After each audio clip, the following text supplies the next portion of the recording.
கிடையாதுன்னு சொல்லிட்டு 10ஆம் தேதி ஃபிக்ஸ் பண்ணிக்கோங்கன்னு சொல்லிட்டாங்க. நாங்களும் மண்டபத்துக்கு கால் பண்ணி நவம்பர் 10ஆம் தேதி கல்யாணம் முடிவு பண்ணியிருக்கோம். நாங்கள் இதுக்கு முன்னாடி வந்து அக்டோபர் 27ன்னு சொல்லியிருந்தோம். ஸோ எல்லாரும் மன்னிச்சுக்கோங்க, எங்கள் நிலமை அப்படி இருக்கு, மாறி மாறி மாறி மாறி போயிட்டே இருக்கு. நம்ம வந்து எங்கே வேணாலும் கல்யாணம் வச்சுக்கலாம், சென்னையில் வச்சுக்கலாம், அப்படி இப்படின்னு சொல்லி பிளான் பண்ணியிருந்தோம்னா நமக்கு ஏதோ அட்ஜஸ்ட் பண்ணிட்டு வச்சுட்டு போயிடலாம். எனக்கு வந்து ஒரு ஆசை எங்கள் ஊர்லேயே கல்யாணம் நடத்தணும்னு சொல்லிட்டு, அதனால விடாப்படியா அந்த மண்டபத்தை தான் பிடிச்சி நடத்தணும் அப்படின்னு சொல்லி ஒரு இதில் இருந்தோம்.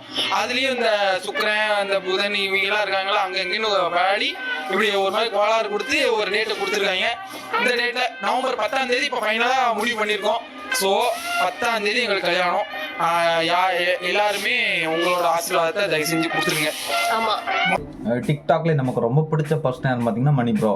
இவங்க வந்து ஆக்சுவலாக கொஞ்ச நாள் முன்னாடி வந்து என்கேஜ்மெண்ட் எல்லாம் முடிச்சு அந்த வீடியோஸ்லாம் நீங்கள் பார்த்துருப்பீங்க. இப்போ அவங்களோட மேரேஜுக்கு வந்து டேட்டை வந்து ஃபிக்ஸ் பண்ணியிருக்காங்க. ஆல்ரெடி உங்கள்கிட்ட வந்து சொன்ன டேட் வந்து பார்த்தீங்கன்னா அக்டோபர் வந்து 27 தான் சொல்லியிருந்தாங்க, ஓகேங்களா. ஸோ அந்த டேட் வந்து கேன்சல் ஆகிட்டு ஒரு சில வந்து தடங்கள்னால, ஜாதகம் அது இதுன்னு சொல்லிட்டு தடங்கள் வந்து இப்போ அந்த டேட் வந்து கேன்சல் ஆகிருக்கு. இப்போ ஃபைனலாக வந்து ஒரு டேட்டை வந்து ஃபிக்ஸ் பண்ணியிருக்காங்க, ஓகேங்களா. அது என்ன டேட்டுன்னு பார்த்தீங்கன்னா நவம்பர் 10, ஓகேங்களா. ஸோ இந்த டேட்டு தான் இப்போ ஃபிக்ஸ் பண்ணியிருக்காங்க.